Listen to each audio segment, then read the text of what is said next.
Good day, grade 12 learners. Welcome to today's accounting lesson. My name is Mrs. Bella Makgetla, and this lesson is brought to you by the Northern Cape Department of Education in collaboration with Pagama Research and Development. On today's lesson, we will be focusing on revision and we'll be talking about financial statements, all right? So by the end of this lesson, you should be able to do the following. You must know the structure of your paper one. You must know how to approach each question relative to our financial statements, and then you must know how to handle the adjustments affecting our financial statements.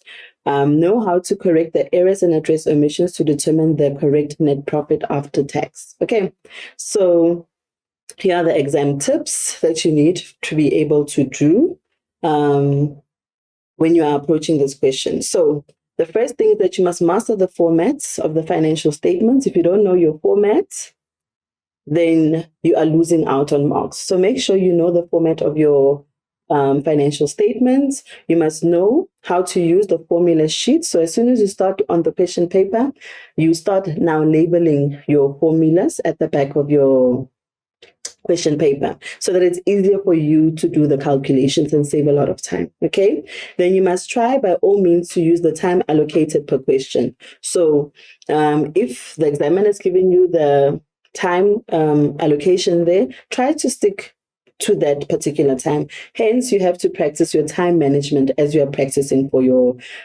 paper one. Then try to attempt all the questions, and then try to attempt the questions that you are confident in first. So you do what you know first. As soon as you realize that this question is more complicated and you don't know it, move on to the next question. You will come back to it so that you get the marks that you actually would have gotten, rather than wasting time on questions that you don't actually understand. Okay, so attempt the questions first, and then you'll do the more complicated ones at a later stage. Also, try to work as quick as possible. Show all workings in order for you to earn part marks. It's very important for you to show your workings so that you are able to accumulate maximum marks. Okay, then please also remember that your fixed assets, right, and your inventory, they are examinable in both paper one and paper two, right? And then in your internal control on fixed assets is tested only in your paper two. However, expect to see some questions that are relative to your fixed assets and your inventory, especially the different inventory systems. Okay, so inventory, focus on the calculations of the value of closing stock, or the stock deficit and stock loss. Okay, so that is the relative questions that will be tested with regards to paper one. Now, let us look at the structure of your paper one. Now, the structure of your paper one can be structured in 4 different ways, and this is the one way they can actually test it. Now, your question one will consist out of your comprehensive income and your statement of financial position. So the main difference between the structures is actually your question one. Everything else remains the same. So you will be tested on the statement of cash flow and the financial indicators, which will be plus minus 35 marks. You'll be tested on your interpretation and analysis of financial information in your question 3, and that is normally plus minus 45 marks. And then you will also be tested on auditing and corporate governance, plus minus 16 marks, right? And then your total for your paper one will be 150 marks. Now, a different approach, or the different way they can actually test your question one, can be your statement of comprehensive income with the notes. So you have to know all your notes when you are dealing with financial statements. And as I've already highlighted, your question 2, 3, and 4 will remain the same. It will be the cash flow statement and financial indicators, your interpretation and analysis of financial information, audit, and corporate governance. So that will remain the same. And the total, obviously, as I've highlighted, is 150. Then the third way they can test this, still, the difference is in your question one. The examiner can give you the correction of net profit after tax and the statement of financial position. So it could be the whole statement or portion of it, depending on how the examiner wants to test that. Okay, then the total will also be 150 marks. So the total remains the same.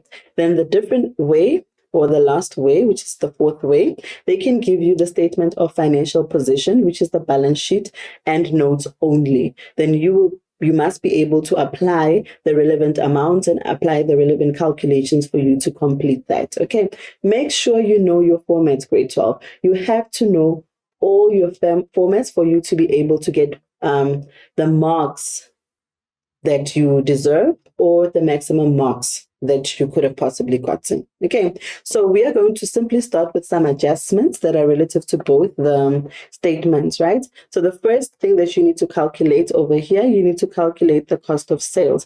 And they've given us information over here. They've given us our sales, and the adjustment says the business uses a mark of 120% on cost of the bicycle.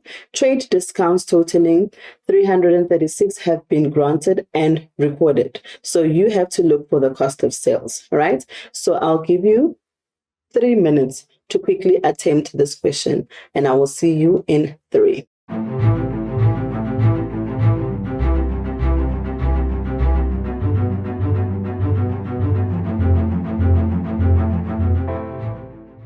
Welcome back, grade 12s. Now let's quickly look at this. Now, this is the situation. Our sales have been given to us, right?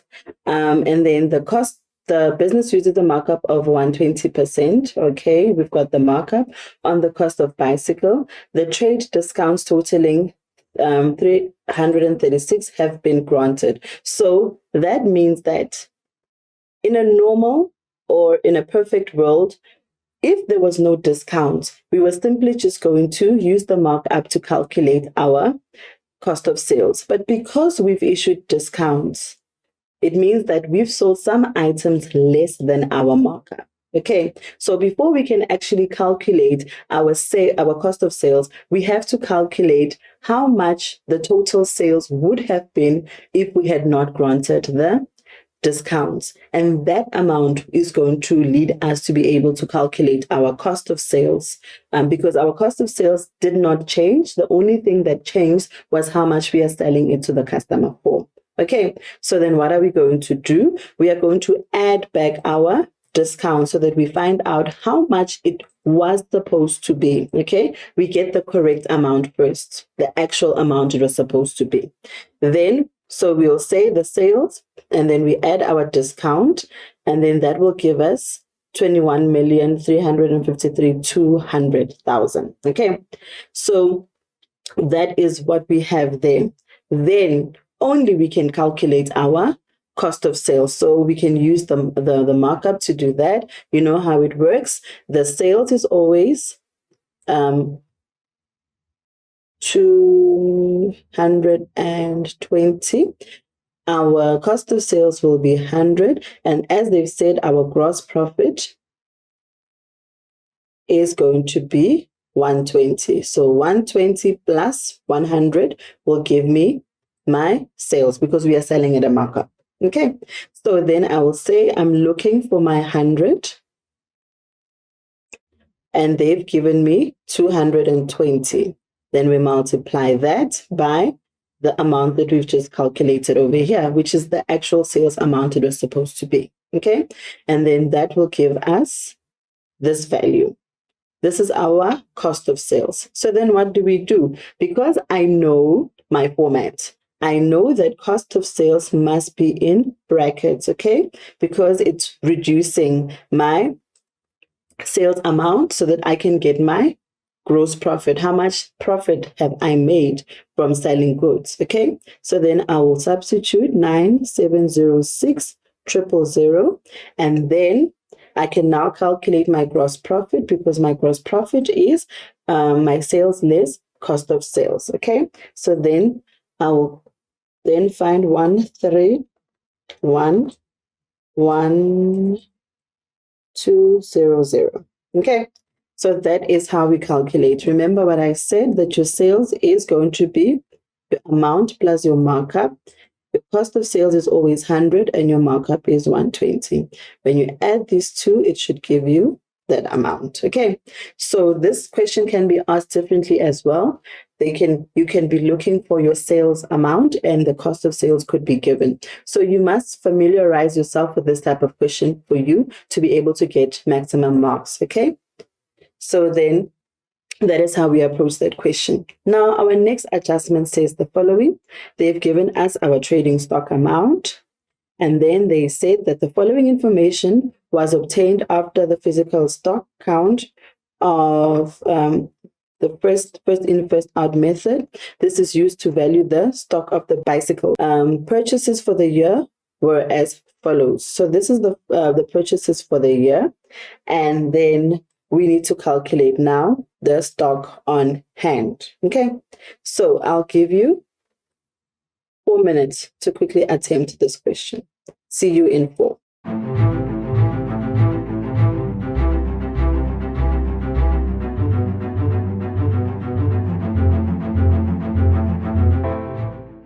Welcome back. Let's quickly do this. So it says there were 1,009 bicycles on hand, and we are interested in our physical stock. Okay, we are interested in how much trading stock we actually have on hand, and that is the number of bicycles that are on hand. They said we are using the first in, first out method.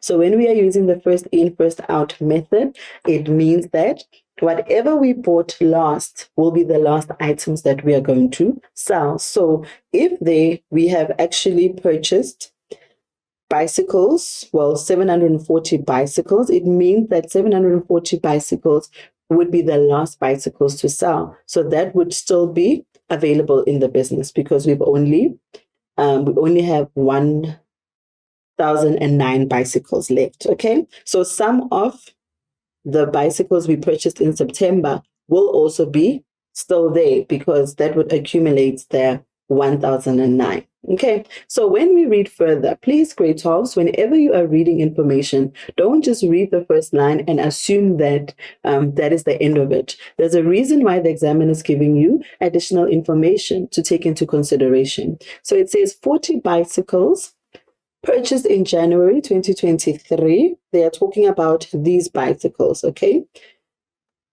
were returned to the supplier due to factory faults identified. The number of bicycles were stolen and must be recorded as a loss. Okay, so we also have some stolen bicycles as well. Okay, but nonetheless, let's quickly look at this. So here's the story. We have 740, and they told us that 40 was returned back. So it means for the purchase of January, we are dealing with 700 bicycles. Okay, so whenever we are doing our calculations, we need to take that into consideration. Be careful and read grade 12 because this is something that you normally forget. So pay very special attention when it comes to this particular aspect. Okay, so this transaction is obviously going to affect our statement of comprehensive income, and it's also going to affect our statement of financial position because we are dealing with the trading stock, we are dealing with inventories. So inventories will then be affected, okay? Because we've made a loss or we have a deficit, then that would be affecting our statement of comprehensive income, right? Or if we had a surplus, then it would affect our statement of comprehensive income. However, it would be under the other operating income section. As you can see, that our deficit is indicated under our expenses because we have lost that stock. We have stock that's missing. So the calculation of our closing stock, right? This is the physical stock. Normally, the examiner in some questions, they've already given to you this amount. Now, the difference between that type of transaction and this transaction is the fact that the examiner did not give us this amount. However, they've given us enough information to be able to calculate our physical stock at the end of the financial year. Okay, so I've already highlighted the 700 bicycles that were purchased in January. So it means we are going to then calculate the value of those 700 bicycles because remember, we have 1,009 on hand. So we're looking for the value. Okay, let's quickly go back. Sorry about that.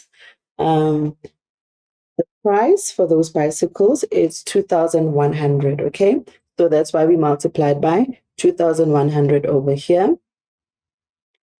And then that will give us the amount. Okay, then we said 1,009 less the 700 that we've already accounted for means that we have 309 that is coming from the previous month's purchase, okay, which is the September. Yes, September. Okay, so then let's quickly do that. We are going to say the price is 2020, and then that will give us the value for September. Well, some of the bicycles that are still left. Then you add the two values, and this will give you your trading stock, physical stock amount. You have it. So it's very simple. What do you do with it? Normally, you just say 2094180. So why am I opening the bracket and not writing it over here? Because sometimes the examiner gives me another transaction that I need to report under inventories. Our inventories, we only report what is on hand. So in this case, we've got our trading stock on hand, right? And we also have to have our stationery or consumables on hand. Please don't forget to add the stationery and consumables on hand, okay? For you to get the total for this value, okay? So if there's no other on-hand amount, then I will obviously write the amount over here, 180, okay? So then comes the other aspect. I've indicated what's happening in my statement of financial position. I simply just copy and paste the on-hand amount. Right. So then I have to calculate the deficit or the surplus. So what do? I take the amount in my trial balance, right? And then I subtract the on-hand amount.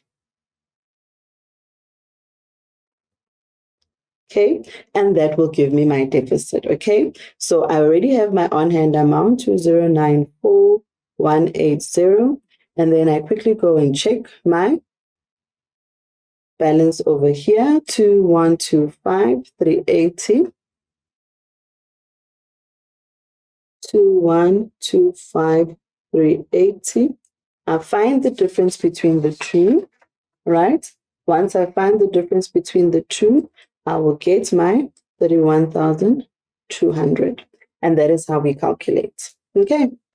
So let us move on to the next transactions, grade 12.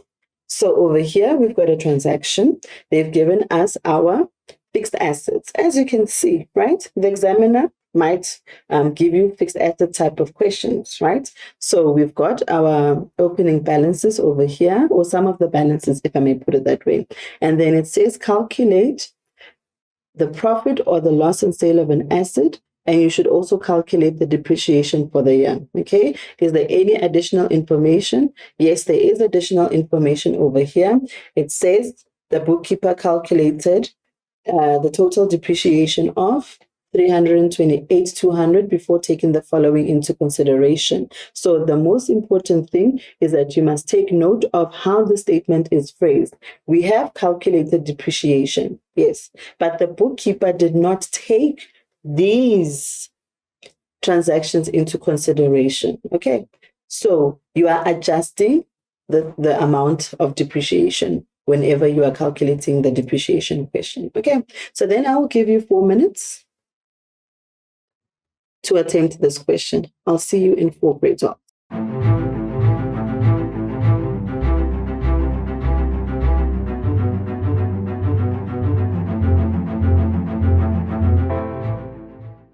Now, we have our fixed assets given to us in this question. So it says vehicles, accumulated depreciation on vehicles, equipment, and accumulated depreciation on equipment. So the information relative to the fixed assets question is provided.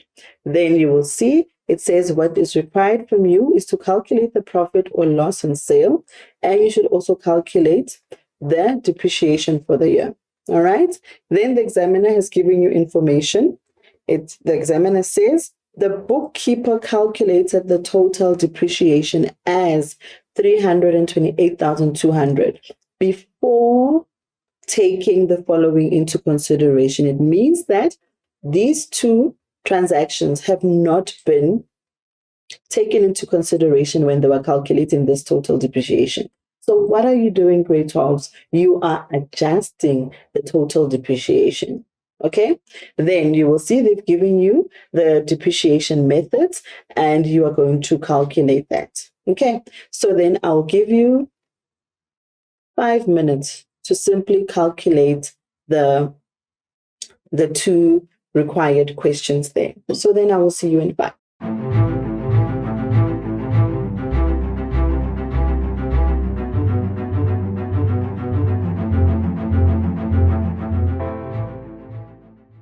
Welcome back, grade 12s. Now let's quickly look at this question, right? The first thing that the examiner requested from us is to calculate the profit on sale of an asset, okay? How do we calculate profit on sale of an asset? We say our selling price less our carrying value to date, okay?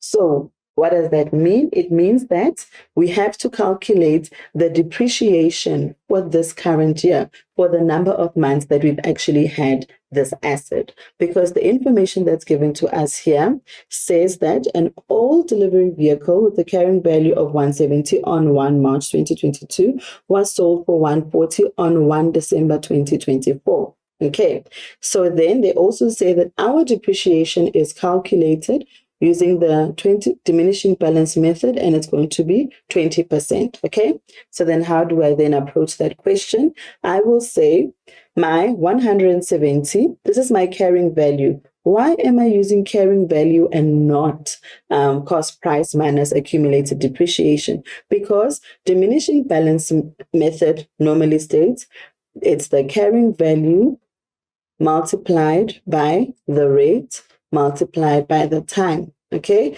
so the carrying value is cost price less accumulated depreciation. That's the diminishing balance method. So fortunately for us, we don't have to do this calculation. The carrying value is already given to us. Okay, so then I will take my carrying value of 170 multiplied by 20%. I've had this vehicle for 9 months. How do I know that I've had it for 9 months? It's because when I start counting, it says it was sold on 1 December. Okay, so meaning that we've had it from March, April, May, June, July, August, September, October, November.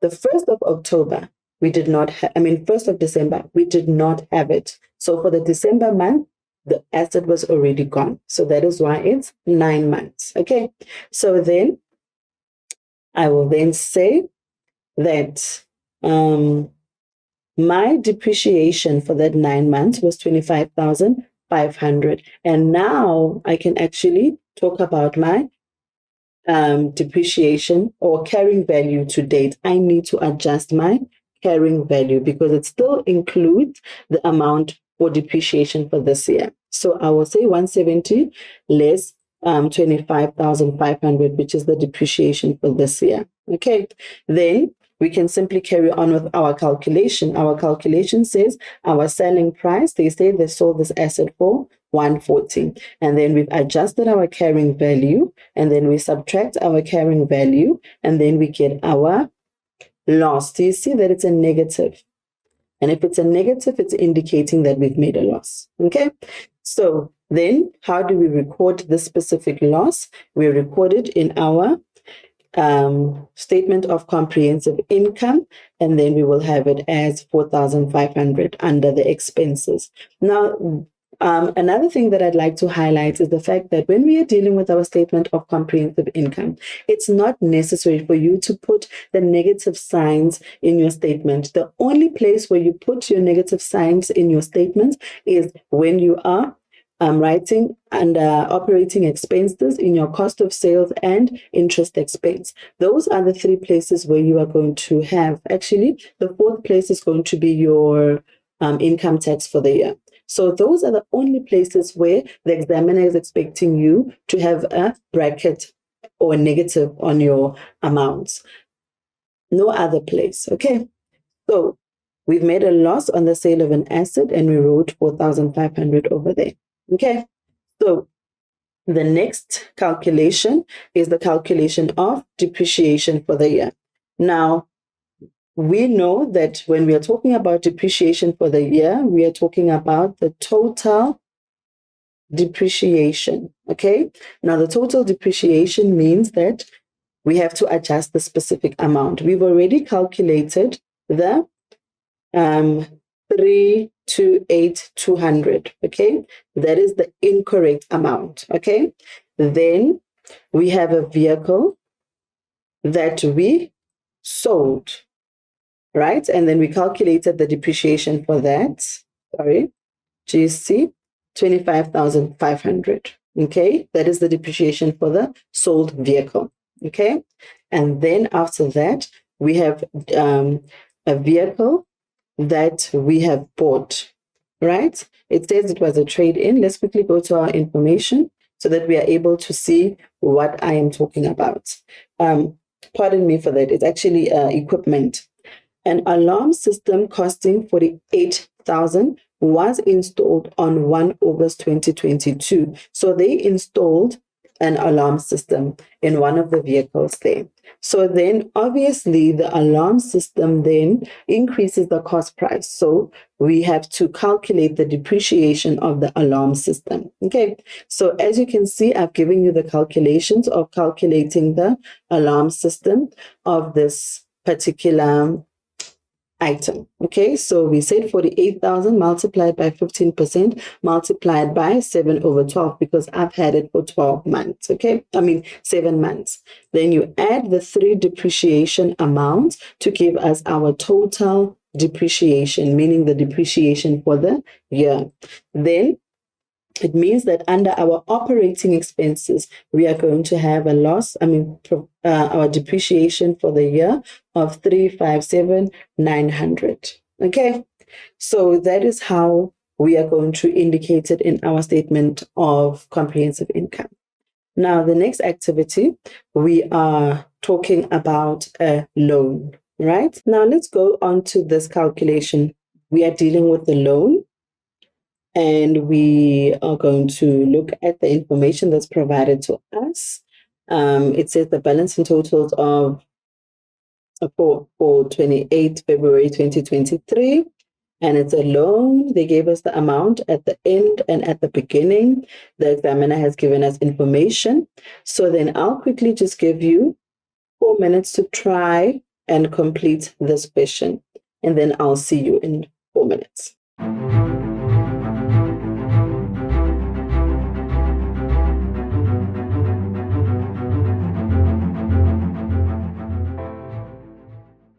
Welcome back, grade 12s. Now let's quickly look at the information that's provided for me. It says the loan, Saturn Bank, all transactions with respect to the loan were recorded, okay? The interest of 142,250 on the loan is capitalized. A fixed monthly installment, including interest, was paid in full, and the capital portion of the loan will increase by 10% over the financial year. Okay, so what would we do in this regard? We have to, if the examiner is asking for the statement of comprehensive income, then we would have to write our interest on loan in the relevant space where it says interest expense. So if you have other interest expenses, then you would probably have the amount over here, the 142, and then you add other interest expense, interest on overdue account and interest on overdraft and so forth. So you would have that calculation over here, and then you would write the final amount. But in this instance, this is the only interest they've spoken about. So we'll quickly just put it in the relevant space, which is the interest expense column in our statement of comprehensive income. Now let's quickly get to how we would actually show it in our statement of financial position. Now, the first things first is to actually open our brackets. Now, the biggest thing when it comes to the loan, what is the difference between the non-current liabilities and the current liabilities respective to the loan? Now, the loan we will owe a particular amount, right? So we are separating our current portion, which is what we are going to pay within the same financial year, well, within the next 12 months, and what is going to be paid from the end of the next financial year onwards. So this would be more than the financial year, okay, more than 12 months, and then this will be paid in this financial year, okay. So perfect example would say if we owed an amount of 100,000 and we are only going to pay 20,000, it means that we are going to separate the 100,000. And then in the long term, meaning in the loan, we would have the 80,000. And in the short term, we would have the 20,000, but we are still owing 100,000. So that's the logic behind it. But regardless of that, let me quickly go back to our example over there. Okay, so our example is saying that we are still owing this amount, okay? The 1,159,000. Okay, so very simple thing. We already know what's happening there. So we already have the amount. They've said that the loan has already been recorded. So this means everything is okay. So if it was not reported, then you are going to use the amount given to you in this information, the end amount. Okay, so you always use the latest amount. And obviously the latest amount is the one that is coming from the bank. Okay, so in this case, we've already recorded the amount that's coming from our statement, hence why we can use then our end in our trial balance or in our list of balances. So I'm going to quickly just copy that. Okay, I'm going to copy that amount over here, 1,159,000. That's the first step.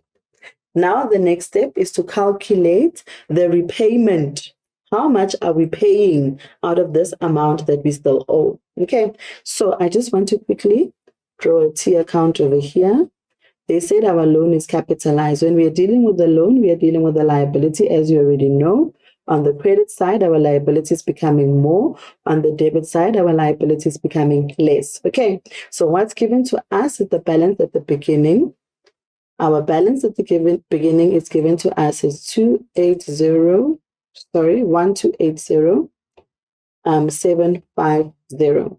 And they've given us the balance at the end. So then I'll say balance brought down is going to be 1,159,000. Okay, then that would mean I have my balance carried down of 1,159,000. Okay, so the next aspect is that they've given me my interest. Okay, so I'll quickly just then put in my interest. And remember, my interest is capitalized, right? So it means I'm capitalizing my interest over here for 142,000. Okay, so then I have to then calculate the repayment plus interest, because when we repay, we are repaying the amount with the interest, meaning the money that went out of the bank account. Okay, so how are we going to approach that? We are simply just going to add the two amounts over here. That will give me my 1,423,000. 1,423,000. Then I'm going to get then my bank amount. Now my bank amount is 264,000, as you may have calculated. But this amount is what? It's my repayment plus interest. And what am I looking for? I'm only looking for my repayment so that I can then subtract that amount from here. Okay, so over here, all I want is my repayment. That's what goes in here. And I know that that same repayment is the amount that's going over there. So then I'm going to say, okay, I've got the 264,000. I'm going to less my interest because I know that my interest is the same, right? That's the interest that I've paid. So then that will give me 121,750. This is the repayment that I've made in the previous financial year. Okay, now we need to read the information provided there. Okay, what is the information saying about my repayment for the next financial year? It says that the capital portion of repayment will increase by 10% over the next financial year. And that is what we are looking for. What we are going to pay in the next financial year. Why are we looking for the next financial year? Because we need to separate it in terms of liabilities. The liabilities that's going to be more than the financial year versus the liabilities that is within the next 12 months, current and non-current. Okay, so then I will have to say then my repayment of the previous year is increasing with 10%. So 10% is going to be the 100% that we were paying last year plus the 10% increment. So that will give me 110, and that will then give me my repayment. And how much is my repayment? My repayment for the next financial year, let's quickly press it, 121750 multiplied by 110% gives me 133,925.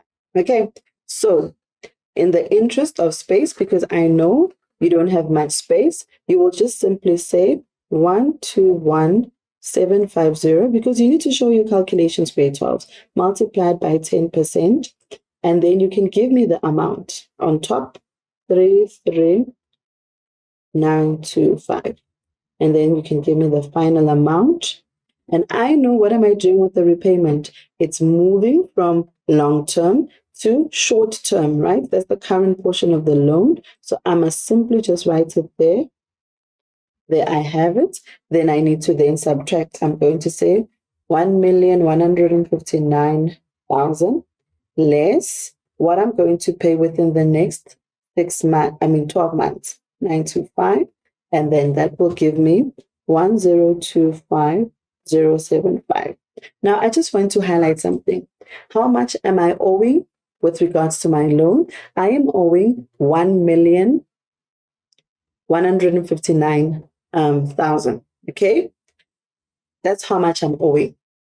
But then I've separated it. Now, if I quickly look, I add my loan amount, the 1,025,075, with my current portion, 133,925. You will see that it's leading me back to the original amount that I owe. But some I'm owing for 12 months, the other I'm owing for more than the 12 months. And that is why I've separated. Which principle am I using to do this? Remember, we are guided by the GOP principles when we are preparing the financial statements. So in this regard, we are dealing with the materiality principle. Okay. So that is how we approach the loan question. Now, I just want to quickly say something. You will see that it's a very long calculation, but there is actually a shorter way to actually calculate this. What do?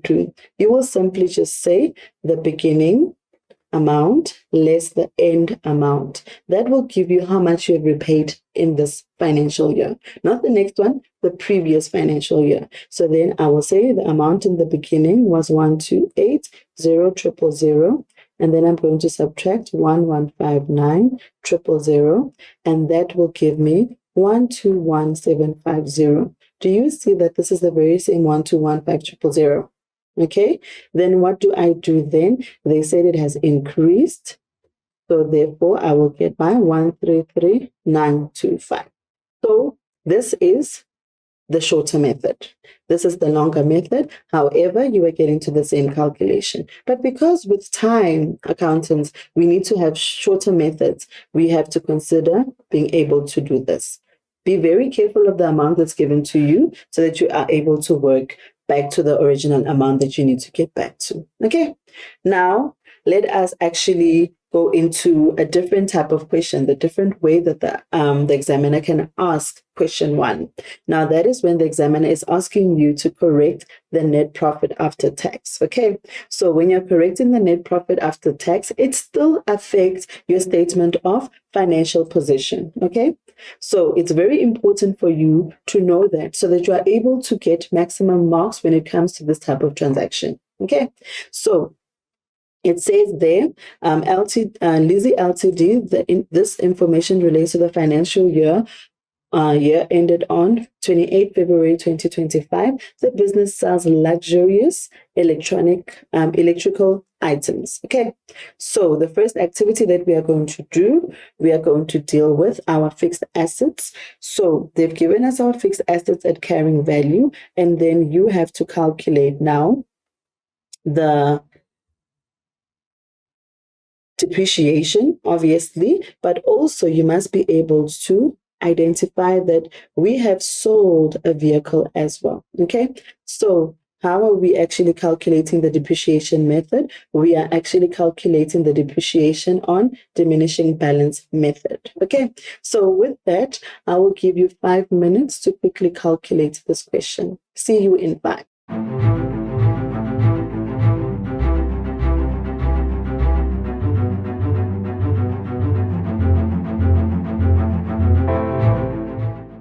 Welcome back, grade 12s. Now let's quickly analyze the information. We have sold something, and obviously some of the things have actually depreciated. Okay, so let's take that into consideration. And remember, they have given us the fixed assets at carrying value. So we calculate what we need to calculate. Okay, so remember how we calculate our profit and loss on the sale of an asset. It's the selling price less the carrying value to date. That means that we need to calculate the depreciation for this financial year. Okay, so therefore we are going to say the 148,000. Where am I getting the 148,000? It's given to me here. Do you see that is the carrying value that's given to me? So be very careful when you are reading the information. Okay, so 148,000, the carrying value is given. So then I will simply just say multiplied by 15 multiplied by 9/12. That gives me 16,650. That is the depreciation for this current date or currently. Then we are going to say the profit or loss on sale of an asset is the selling price less our carrying value to date. So what do I do to calculate that? I'll say 148,000 less 16,650, and that will give me a negative. So remember, we are adjusting our net profit. What does adjusting my net profit mean? It means that I need to correct this specific amount. Did you see that? So this specific amount is incorrect, and then we have to make adjustments to actually fix that amount. Now, that is where you are going to put the negatives and the positives. You will see on the question will guide you that you must indicate it using a negative or a positive amount. Now, as I was saying, that the loss on sale of an asset is reducing our profit. So we are going to say negative 5,850, and that's how it works. So whenever we are dealing with the correction of the net profit, we need to understand that we are approaching it from, is the profit overstated in this case? And if it is, it means that we need to subtract. If it's understated, then obviously we need to add. Now, in this case, the expense was not calculated with the correction of the net profit that's provided there. So hence we need to subtract it because it was not reported in the first place. Okay, so let's quickly do another adjustment. Or we're still there at depreciation. Let's continue there. So the depreciation for the sold one, we've already calculated. However, there is a new vehicle that has been purchased. So then we are going to say 180 multiplied by 15% multiplied by 3/12, and that will give us our 6750. That is our depreciation for the new. How much is our total depreciation for the year? Our total depreciation means that we need to say 16,650. We added with the 6,750, and that will give us our 23,400. Now, the question that I'm asking you, grade 12, is that increasing or decreasing our profit? In this case, our depreciation is an expense and it was not reported. Hence, we need to still subtract the expense because it was not subtracted when calculating this net profit. Okay, so whenever you're dealing with fixed assets, you must take into consideration that there are two things that you need to show in your statement of comprehensive income, or rather in our net profit before tax. You need to take into consideration the profit or loss on the sale of a particular asset. And then you also need to take into account the depreciation of all the assets. Okay. So then how would you then indicate in our statement of financial position? Okay, so they've given us our fixed statement of financial position, and we need to now do the changes because they said the bookkeeper did not take it into account. Let's quickly go back to our information so we can see what we are talking about. Okay, so there it is. It says on 1 December, an old vehicle was traded in for a new one at 180.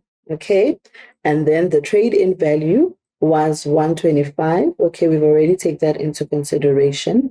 And then obviously it has then depreciated. So these are the adjustments that we need to now indicate in our fixed assets in our statement of financial position. Okay, so then we will quickly just say we are going to add the new one, which is 180,000.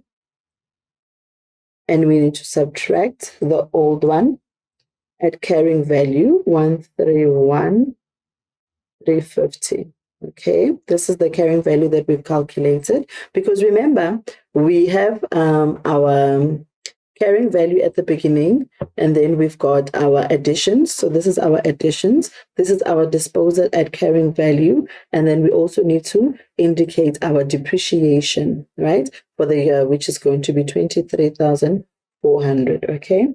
And that will then give us our total of 30,47,650. And that is how you are going to indicate it in your statement of financial position. So you must be able to do the calculation of your fixed assets in the statement of financial position. Make sure that you are prepared, grade 12s, for these type of questions. Okay.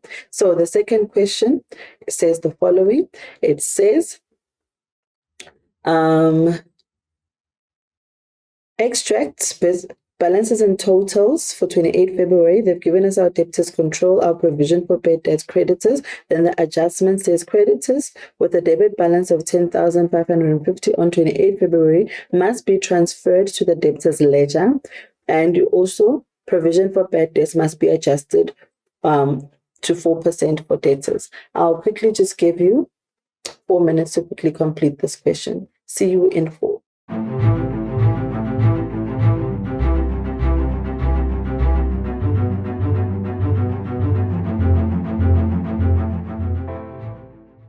Welcome back, grade 12s. Now let's quickly go through the calculation. Okay, so this is what you have in front of you. You need to then now indicate the changes that take place. So the first thing that we're going to look at is this transaction over here.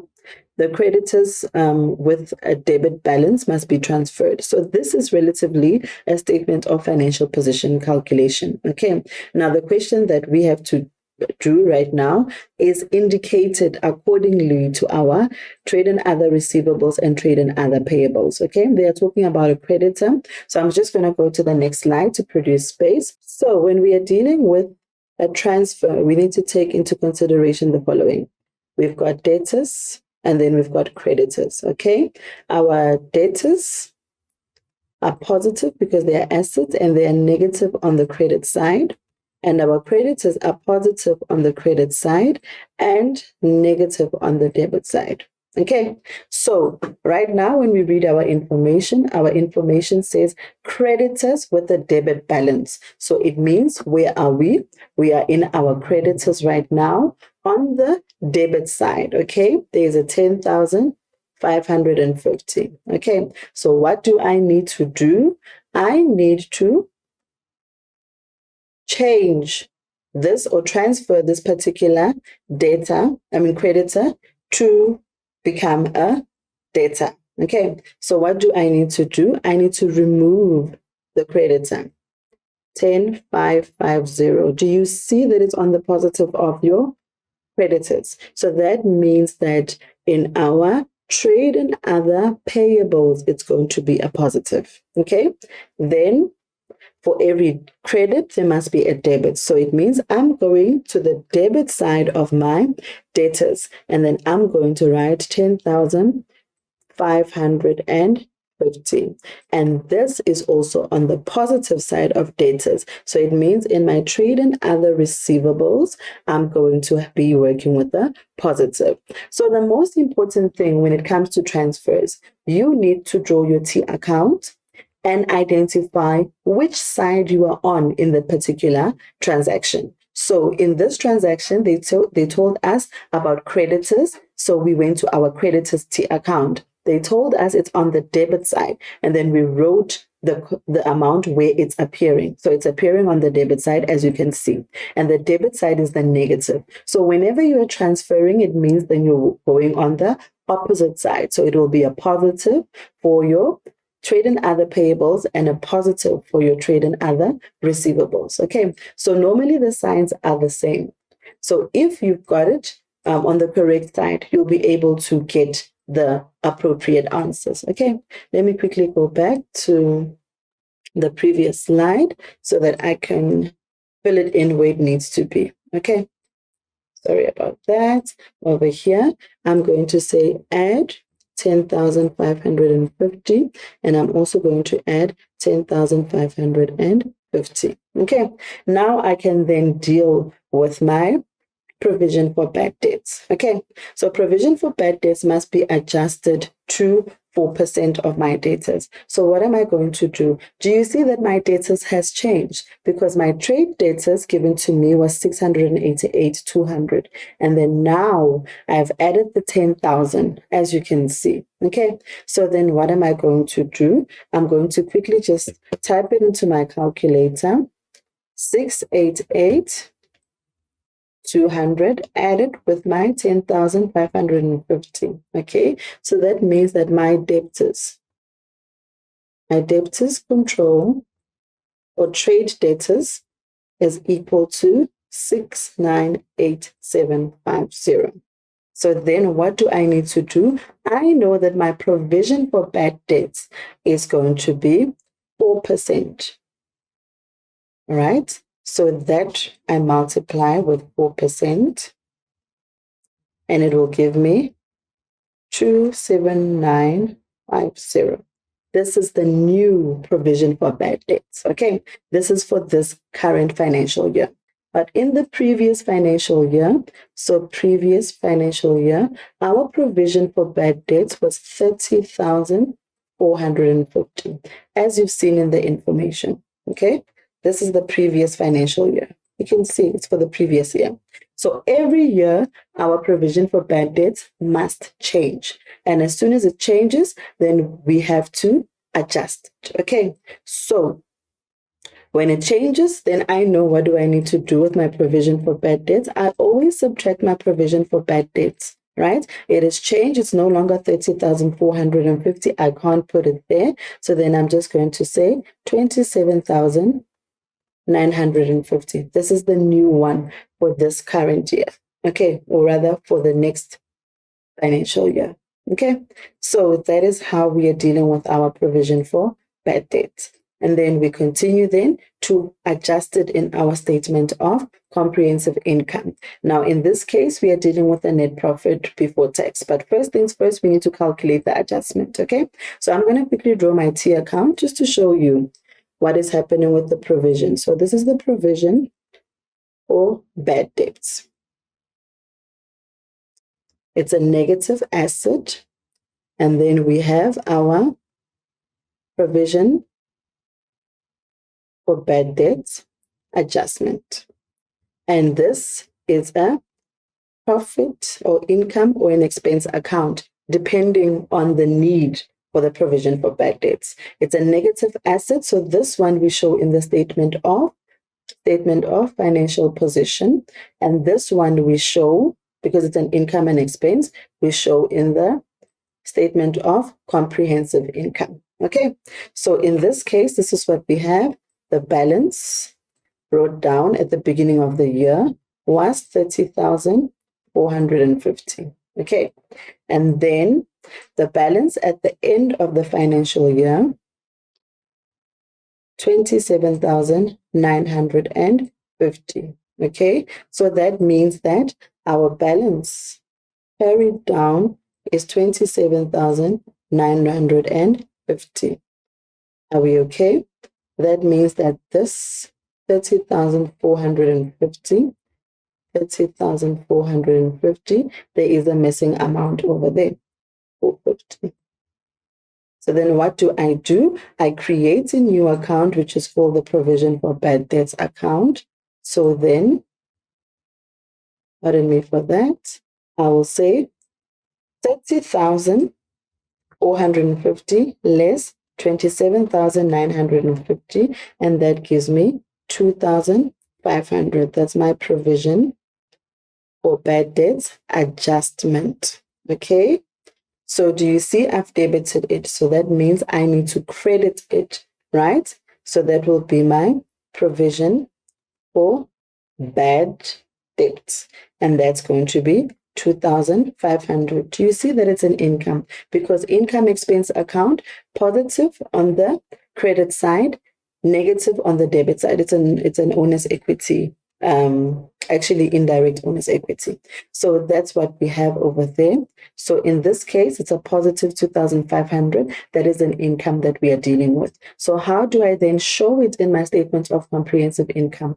I quickly just go to my statement of comprehensive income. Because it's an income, I will just simply add it, okay? 2,500. Why am I adding it? Because it was not included in this total, okay? And then because I've completed my calculation over here, it's very important for me to know the transactions that take place over here. I add everything together. So we said we have the 688,200 plus 10,550 less 27,950. If there are no other adjustments relative to our trade and other receivables, then we simply write the total 800. Or should it happen that you are running out of time, grade 12s, make sure that you at least total your account so that you can get the operational marks. Okay. Trade and other payables, if there's no other accounts or transactions, you are going to write it in there. Okay. And that is that, grade 12s. Now, let us look at the rent income calculation. Okay. So you're expected to calculate the rent income, and you have been given information over there. So I will give you 5 minutes to quickly complete this question. See you in 5.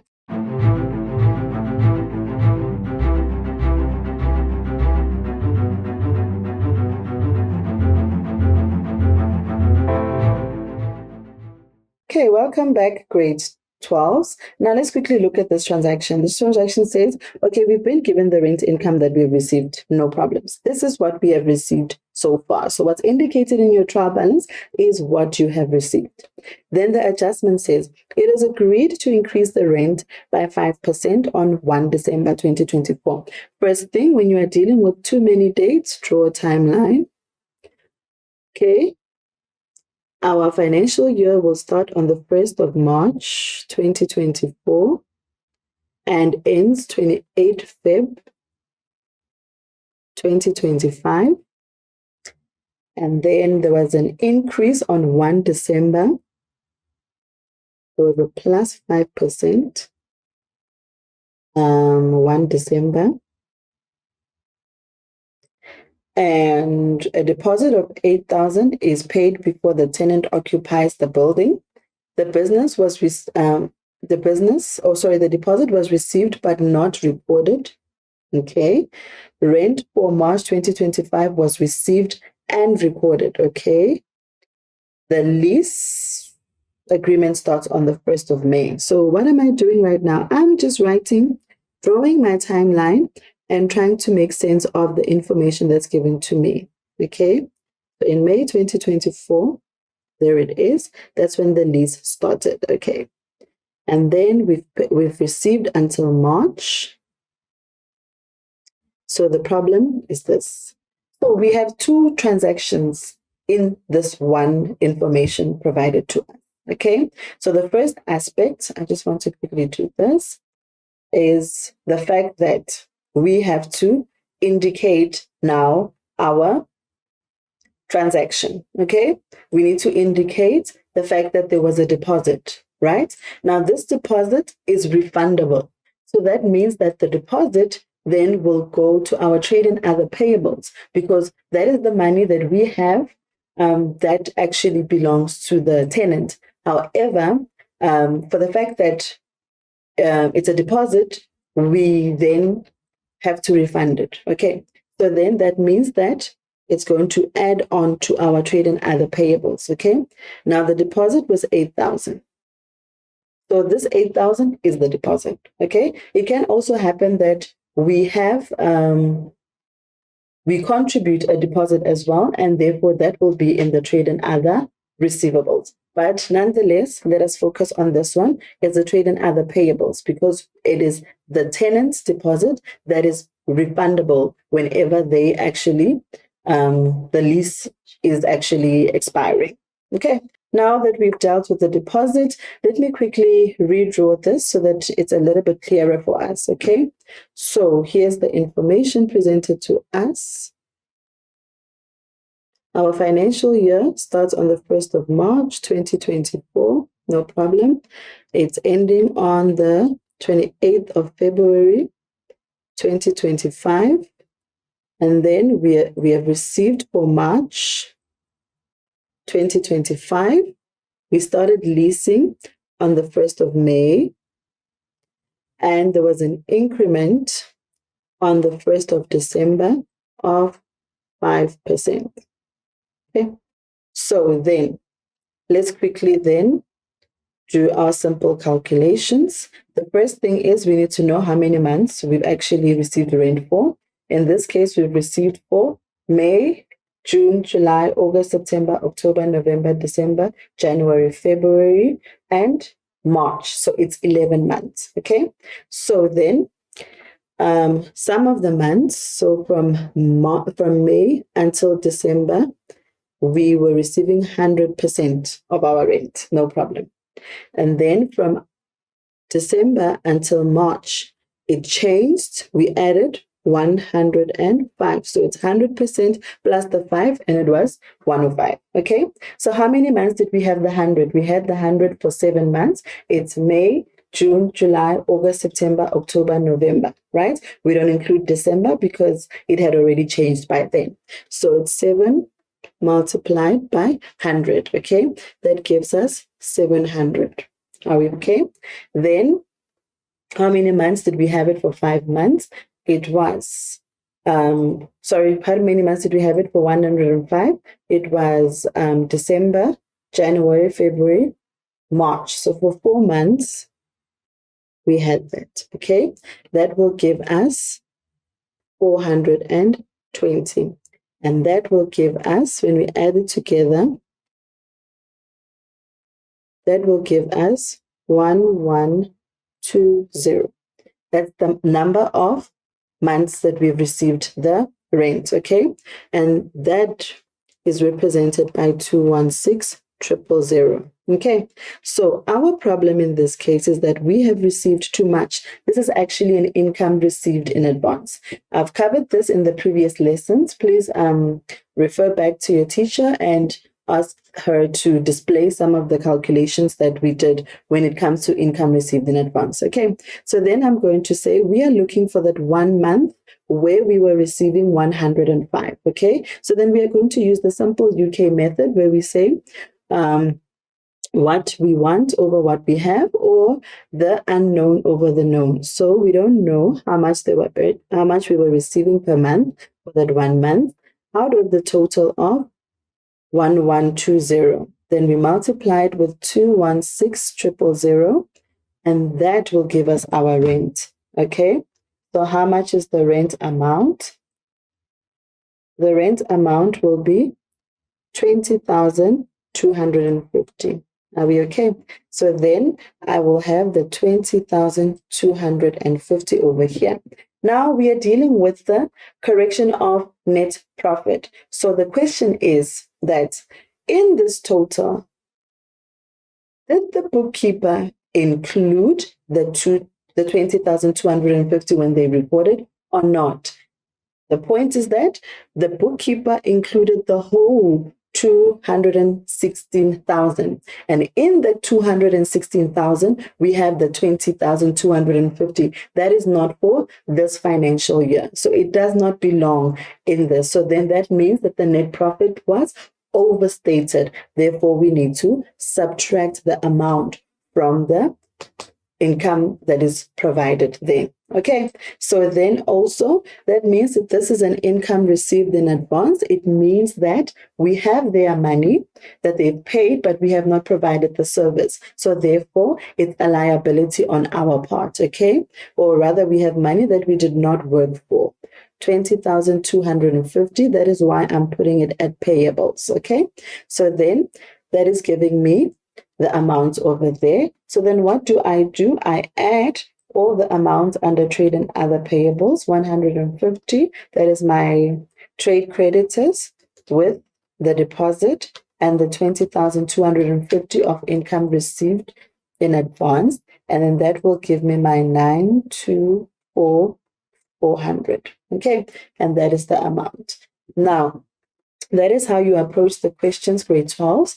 You need to practice so that you are able to perfect these type of questions. Okay. So then here's the homework activity. This is actually a continuation of this activity.